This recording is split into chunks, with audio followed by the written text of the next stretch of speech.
Hay una tensión que nos acompaña siempre, ¿verdad? Esa que existe entre pensar y hacer, entre el conocimiento puro y la acción. Bueno, pues hoy vamos a meternos de lleno en ese espacio que los separa para intentar construir un puente que una esos dos mundos. Y lo vamos a hacer con las herramientas de la ingeniería y el diseño. Para arrancar, vamos a quedarnos con esta frase, que es potentísima. Es de los biólogos chilenos Maturana y Varela, y nos dice algo fundamental, que el conocimiento y la acción, esas dos cosas que solemos ver por separado, en realidad son inseparables, van de la mano, no hay una sin la otra. Y esta idea nos va a servir de guía en todo lo que sigue. Y para empezar a entender bien esto, qué mejor que una buena historia. Una anécdota que la verdad es bastante curiosa y nos va a hacer dudar de lo que entendemos por una respuesta correcta y lo que de verdad significa saber algo. La situación es la siguiente. Un examen de física. El problema, a primera vista, parece simple. Hay que usar un altímetro para medir la altura de una torre. Se espera una respuesta muy concreta, ¿no? Que se aplique una fórmula que relaciona presión y altitud. Pero claro, el estudiante tenía otros planes. Y aquí es donde la cosa se pone interesante, porque el estudiante, en lugar de soltar la fórmula de memoria, propuso un montón de métodos que funcionaban perfectamente en la práctica, aunque no fueran los que el profesor quería oír. Desde usar la gravedad a la trigonometría, pasando por las propiedades de un péndulo, hasta el soborno, la ingeniería social pura y dura. Todas las soluciones resolvían el problema, pero ninguna usaba el altímetro como se suponía que debía usarse. Y esta es la pregunta del millón, la que da sentido a todo este análisis. ¿El estudiante sabía la respuesta o no? A ver, demostró no conocer el principio de física que le pedían, vale, pero demostró un conocimiento brutal sobre cómo resolver un problema de verdad en el mundo real. Esto nos obliga a plantearnos dónde está el conocimiento auténtico, en la fórmula abstracta que uno memoriza o en la acción que funciona. Venga, vamos a explorar primero el lado más, digamos, clásico del conocimiento, el saber qué. Este es el territorio del conocimiento teórico, abstracto, el que se puede justificar con principios y que es básicamente la base de la ciencia, como la entendemos. Ojo, que esto no es nuevo. El gran filósofo Immanuel Kant ya le dio unas cuantas vueltas. Hizo una distinción que es clave. Por un lado está el conocimiento que nos viene de fuera, el histórico, como aprenderse de memoria un libro sin entenderlo. Y por otro, el conocimiento racional, el que sacamos de la razón misma. Históricamente siempre se ha pensado que este segundo, el saber por qué, era el superior, el conocimiento de verdad. Y para construir todo este conocimiento teórico, la ciencia y la filosofía tienen sus herramientas. La deducción nos da certezas lógicas, la inducción nos permite generalizar a partir de lo que vemos, y la abducción nos ayuda a encontrar la explicación más probable a un misterio. Son, por así decirlo, los cimientos del método científico. Vale, ahora vamos a darle la vuelta a la tortilla. Dejemos el mundo de las ideas puras y bajemos al barro, al mundo de la acción. Aquí es donde vive el saber cómo, ese conocimiento que no se escribe, sino que se demuestra, el que está en la práctica, en la habilidad. Aquí es fundamental hablar del conocimiento tácito, un concepto de Michael Polanyi.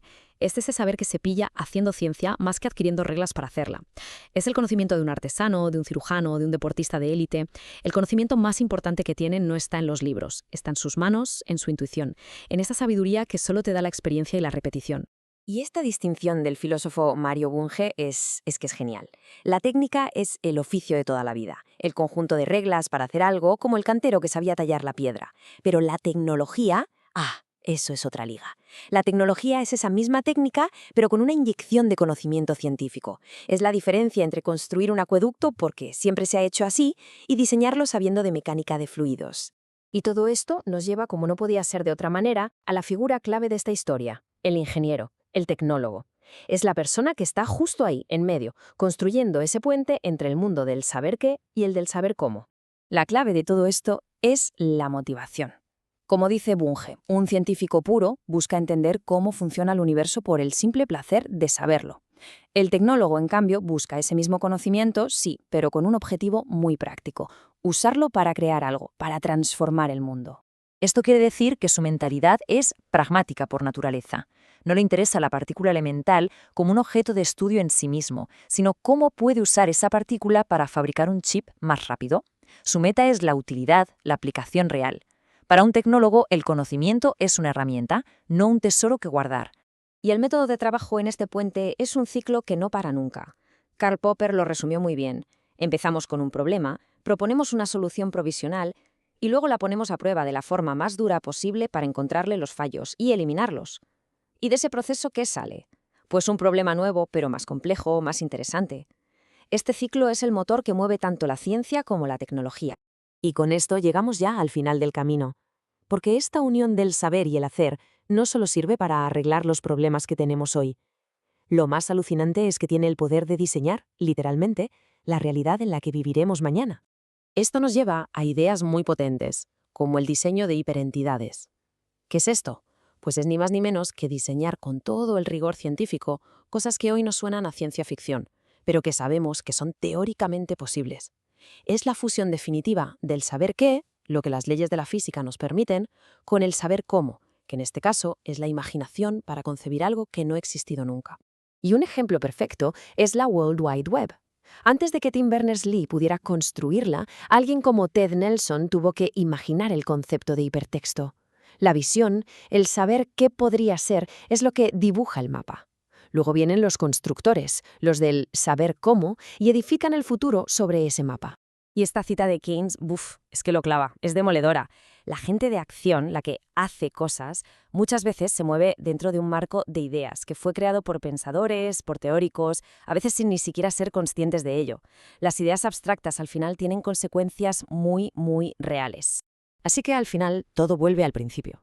Esta unión cada vez más fuerte entre el conocimiento profundo y la capacidad de actuar nos está dando un poder increíble. Y la gran pregunta que queda en el aire es, ¿con todo ese poder nos estamos limitando a resolver problemas o estamos asumiendo conscientemente nuestro papel como arquitectos de la realidad que viene?